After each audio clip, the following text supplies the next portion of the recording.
دونوں نظروں سے دیکھنے کا مطلب کیا ہے؟ ایک جو سامنے دونوں آنکھیں دکھائی دیتی ہیں وہ تو حقیقی نظریں ہے ہی ہیں، ایک نظر دل کی نظر ہوتی ہے، تو دونوں نظروں سے دیکھنا انتہائی ضروری اور اہم ہے۔ اگر انسان صرف ظاہری نظروں سے کسی کو دیکھے تو غلطی ہو جائے گی، اور دل کی نظروں سے بھی دیکھے تو غلطی اور خطاؤں سے انسان بچ جائے گا۔ اور ایک تعصب کی نظر ہوتی ہے۔ تعصب کی نظر کس کو کہتے ہیں اس کو بھی واضح کر دینا زیادہ مناسب ہے۔ تعصب کی نظر کہتے ہیں کہ میرا کوئی بھائی، دوست، احباب، قریبی ہے، اس کے اندر بہت ساری خرابیاں ہونے کے باوجود بھی میں اس کی تعریفیں کرتا ہوں۔ اور ایک آدمی ہے جنس کے اندر بہت ساری خوبیاں ہیں اور چند برائیاں ہیں، تو میں اپنی ذاتی دشمنی اور اپنی ذاتی مفاد کی وجہ سے میں صرف اس کی برائیاں ہی گنواتا ہوں اور صرف اس کی برائی ہی کرتا ہوں۔ یہ تعصب کی نظر ہے جو اسلام کے اندر حرام ہے بلکہ گناہ ہے، اور گناہ کہاں لے جاتا ہے ہر مسلمان کو بخوبی معلوم ہے۔ دوستو، بزرگو، ہم لوگ صرف لوگوں کی غلطیاں اور خامیاں ہی دیکھتے ہیں اور اپنی پوری زندگی کو اسی میں کھپا دیتے ہیں۔ جیسے بہت کم ایسے اساتذہ کرام اور ماسٹر ہوتے ہیں کہ محنتی طالب علم کے بارے میں تعریف کرتے ہوں، اور جو طالب علم اسٹوڈنٹس خراب ہوتے ہیں، سست ہوتے ہیں، بد محنت ہوتے ہیں، تو ان کی برائیاں گناتے رہتے ہیں، ان کو ڈانٹو پھٹکار کرتے رہتے ہیں۔ اسی طریقے سے کچھ بچے خرابیاں کرتے ہیں، غلطیاں کرتے ہیں، تو ہم اس کو برا بھلا بھی کہتے ہیں، لیکن کوئی اچھا بچہ ہو، نیکی کا کام کرتا ہے تو ہم اس کی طرف توجہ نہیں دیتے، دھیان نہیں دیتے، اس کی حوصلہ افزائی نہیں کرتے۔ یہ ایک نظر سے دیکھنا ہوا۔ دونوں نظر سے دیکھنا انتہائی ضروری ہے۔ جیسے ہم لوگ بیان کرتے ہیں کہ فلاں قبیلے کا آدمی، فلاں خاندان کا آدمی، فلاں قبیلے کے لوگ، فلاں خاندان کے لوگ ایسے ہیں، ویسے ہیں، ایسے ہوتے ہیں، ویسے ہوتے ہیں، برے ہوتے ہیں، بیکار ہوتے ہیں، خامیاں ہی بیان کرتے رہتے ہیں۔ اچھائیوں کی طرف ہماری توجہ نہیں ہوتی ہے، دھیان نہیں جاتا ہے۔ یہ اسلام کا بھی شعار نہیں ہے اور نبی صلی اللہ علیہ وسلم کی بھی تعلیم نہیں ہے۔ نبی صلی اللہ علیہ وسلم ہمیشہ دونوں آنکھوں سے دیکھا کرتے تھے۔ بخاری شریف کے اندر ایک حدیث ہے، حدیث 42 32۔ حضرت ابو موسیٰ اشعری رضی اللہ تعالی عنہ کی قوم کو اشعر یا اشعری قوم کہا جاتا تھا۔ اشعر قوم کے لوگوں کو قرآن کی تلاوت اور حفظ قرآن میں بہت دلچسپی تھا، وہ عمدگی سے پڑھا کرتے تھے۔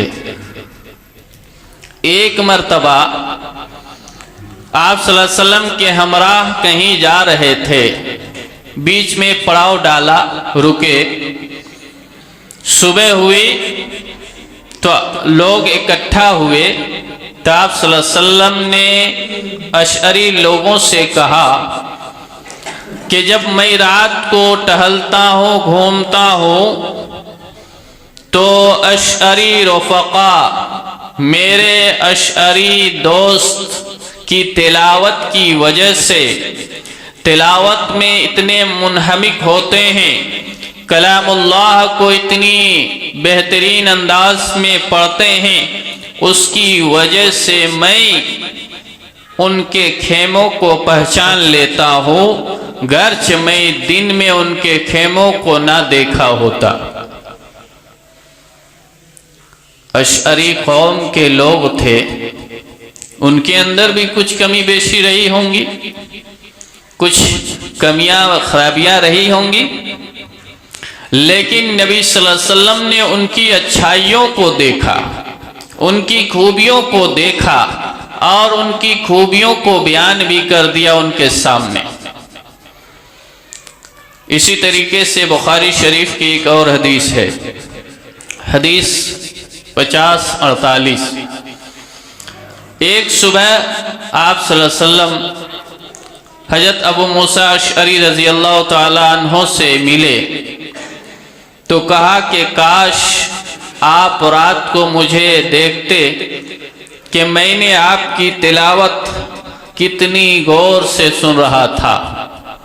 آپ کو تو اللہ تعالیٰ نے آل داؤد کے سوروں میں سے ایک سور عطا کیا ہے۔ داؤد علیہ السلام جب قرآن نے ان کے اوپر جو کتاب نازل ہوئی تھی وہ تلاوت کیا کرتے تھے تو پرندے چرندے اور پہاڑ بھی جھوم جایا کرتے تھے، اتنے بہترین انداز سے وہ پڑھا کرتے تھے، اللہ نے ان کو اتنا سر عطا کیا تھا۔ تو آپ صلی اللہ علیہ وسلم نے ابو موسیٰ اشعری رضی اللہ تعالیٰ عنہ سے کہا کہ اللہ تعالیٰ نے آپ کو آل داؤد کے سروں میں سے ایک سر عطا کیا ہے۔ تو ابو موسیٰ اشعری رضی اللہ تعالیٰ عنہ کہنے لگے کہ اگر مجھے پتا ہوتا کہ آپ میری تلاوت سن رہے ہیں تو میں اور بہترین انداز میں قرآن مجید پڑھتا تاکہ مزہ آ جاتا۔ جی ہاں، آپ صلی اللہ علیہ وسلم اپنے احساسات کو روکتے نہیں تھے، چھپاتے نہیں تھے، جس کے بارے ہوتا ان کے سامنے بیان کر دیتے، ان کو بتا دیتے تھے۔ ہمارا معاملہ کیا ہوتا ہے؟ ہم صرف لوگوں کی خامیاں اور برائیاں ہی ٹٹولتے ہیں اور تلاش کرتے ہیں، جو کہ اسلام کے اندر حرام ہے، اسلام نے اس کو منع کیا ہے، بلکہ اس کے اندر جو خوبیاں ہیں اس کو بھی تلاش کر کے بیان کر دیا جائے تاکہ اس کی بھی زندگی سنور جائے اور آپ کی بھی زندگی سنور جائے۔ دوستو، بزرگو، کسی کی اگر تعریف بھی کرنی ہو تو اوپر سے دیکھ کر تعریف نہیں کرنی چاہیے کہ فلاں آدمی اچھا ہے، فلاں آدمی بہتر ہے، بلکہ کسی کی تعریف بھی اگر کرنی ہو تو گہرائی پر جانا ہوگا، اس انسان کے اندر کو جھانکنا ہوگا۔ اوپر سے تعریف کریں گے تو اس کا بھی خمیازہ بھگتنا پڑے گا، حساب دینا پڑے گا۔ صرف ظاہری نظر سے دیکھ لیں گے، بہت سارے لوگ ایسے ہوتے ہیں چاپلوس ٹائپ کے لوگ، کہ ذمہ دار کے سامنے خوب دوڑ دوڑ کے کام کریں گے، خوب ایک دم دوڑ دوڑ کے کام کریں گے، دکھائیں گے ہاں بڑا اچھا آدمی ہے، بڑا محنتی ہے، اور جب وہ چلے جاتے ہیں تو وہ اپنی اوقات میں آ جاتے ہیں۔ تو کسی کی تعریف بھی کرنا ہو تو جب تک گہرائی میں نہ جائیں اس کے تعریف نہیں کرنی ہے، جب اس کے گہرائی تک پہنچ جائیں گے، اس کے ساتھ رہیں گے، اٹھیں گے، بیٹھیں گے، گھومیں گے، پھریں گے، جب اس کے بارے میں ہر چیز واضح ہو جائے گی تبھی جا کے آپ اس کے بارے میں فیصلہ کریں کہ حقیقی یہ تعریف کا لائق ہے کہ نہیں ہے۔ بخاری شریف ہی کی ایک حدیث ہے، حدیث 923،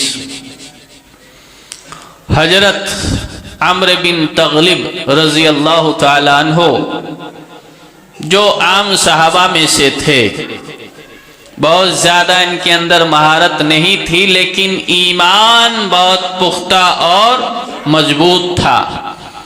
ایمان کی حرارت کی وجہ سے آپ صلی اللہ علیہ وسلم ان کو پسند کیا کرتے تھے۔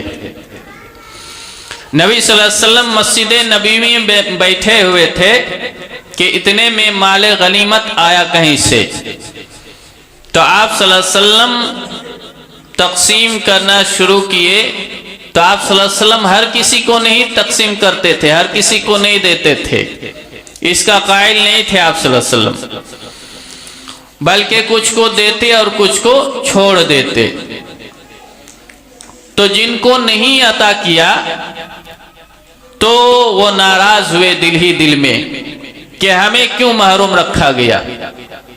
ان میں سے عمرو بن تغلب رضی اللہ تعالیٰ عنہ بھی تھے۔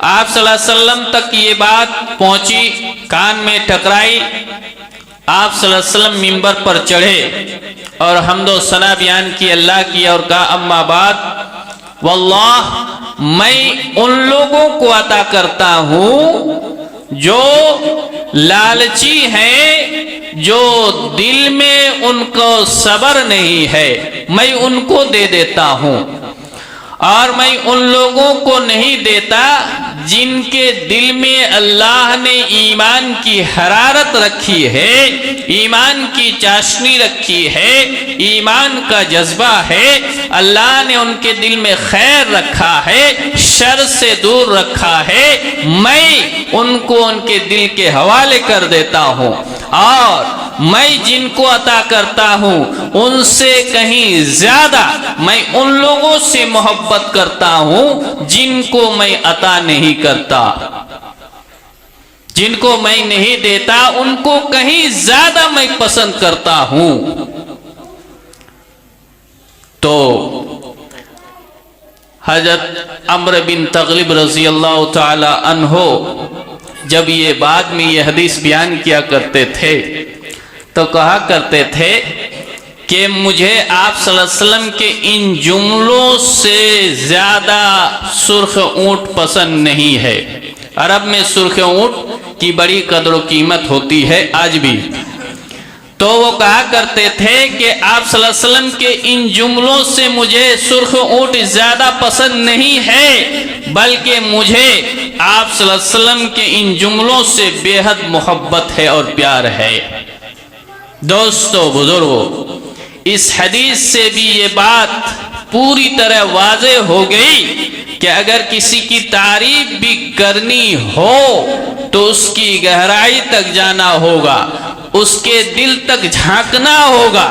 آپ سوال کریں گے کہ دل کا معاملہ تو اللہ کے ہاتھ میں ہے، لیکن آپ جب کسی کے ساتھ رہیں گے، اٹھیں گے، بیٹھیں گے، باتیں کریں گے تو آپ کو اس کی نفسیات کا علم ہوگا، اس کے چال چلن کا علم ہوگا، اس کے رہن سہن کا علم ہوگا، وہ کس مزاج کا ہے، کس دل کا ہے، آپ کو پتہ چلے گا۔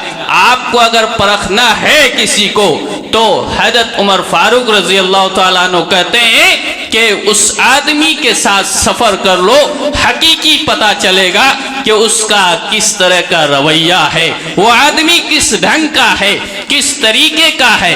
اسی طریقے سے کسی کو پرکھنا ہو تو اس کے ساتھ کھانا کھا لیجئے۔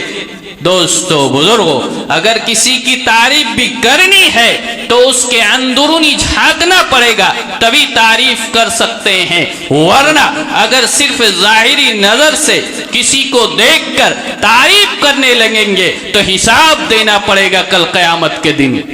یوں ہی کیا کہتے ہیں، جنت الفردوس حاصل نہیں کر سکتے۔ دوستو بزرگو، اگر کسی کی تعریف بھی کرنی ہے، میں شروع میں کہا کہ کچھ چاپلوس لوگ ہوتے ہیں، لوگوں کے سامنے خوب دوڑ دوڑ کے اچھا کام کریں گے، اور جب تنہائی میں ہوتے ہیں تو اپنے مزاج کو اتر آتے ہیں۔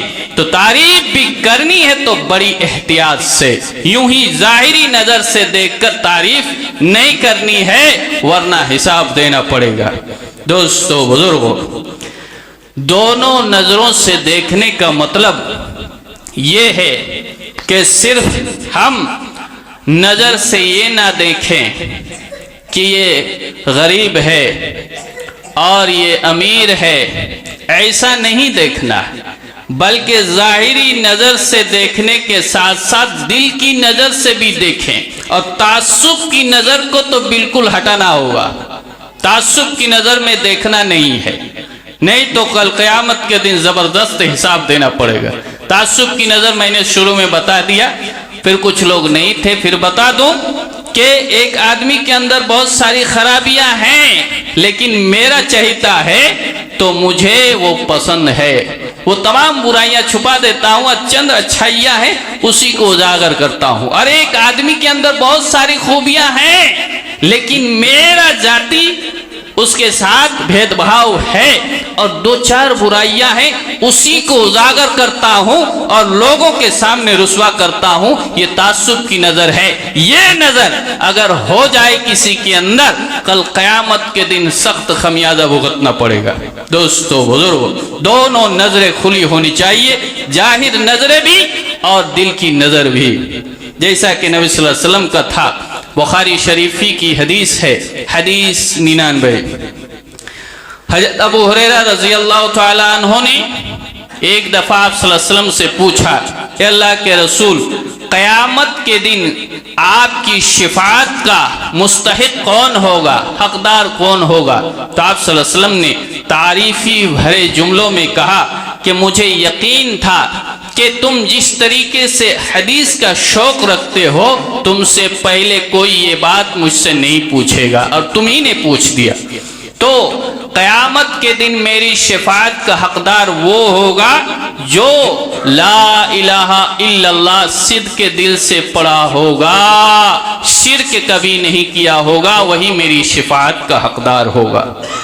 حضرت ابو ہریرہ رضی اللہ تعالیٰ عنہ غریب تھے، بہت غریب تھے، انتہائی غریب تھے۔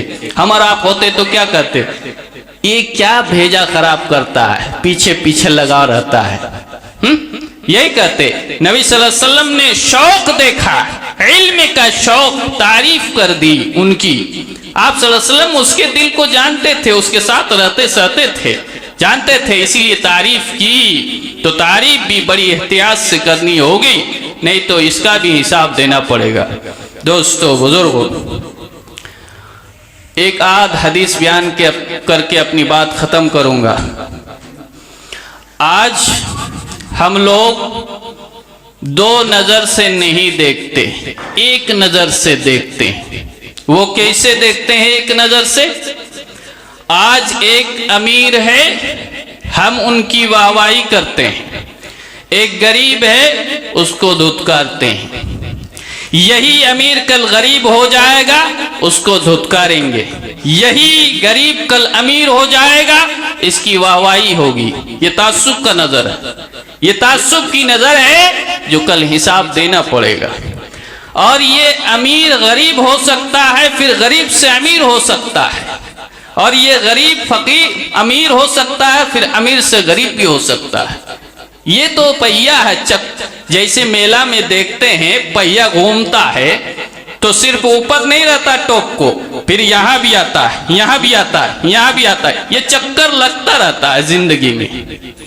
تو تعصب کی نظر سے نہیں دیکھنا ہے، دونوں نظروں سے دیکھنا ہے، اور دونوں نظروں سے دیکھنے سے ہی حقیقی نظر سے دیکھیں گے۔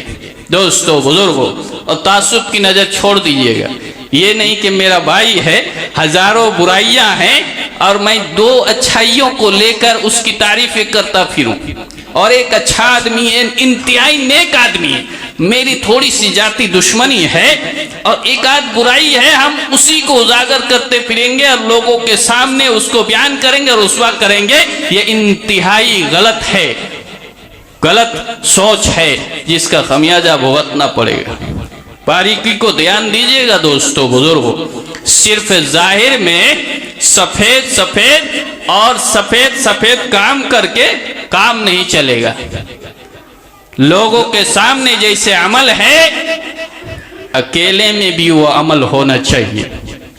حدیث سنیے گا، بخاری شریفی کی حدیث ہے، حدیث 4897۔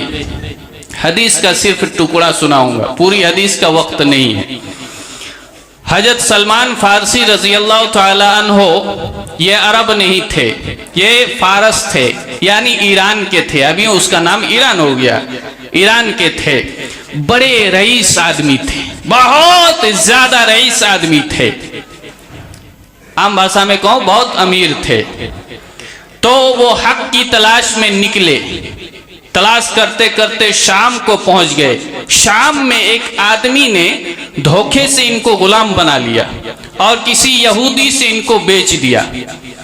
اب یہ تکلیف میں گھومتے گھومتے، غلامی کی زندگی میں گھومتے گھومتے مدینہ کو پہنچ گئے اور حق کی تلاش کو پہنچ گئے۔ اللہ کے رسول صلی اللہ علیہ وسلم سے ملاقات ہو گئی، ایمان سے منور ہوا ان کا دل، اور صحابہ کی گنتی میں آ گئے کہ اسی وجہ سے آپ صلی اللہ علیہ وسلم ان کی بہت زیادہ قدر کیا کرتے تھے، عزت کیا کرتے تھے۔ بات سمجھ میں نہیں آئی؟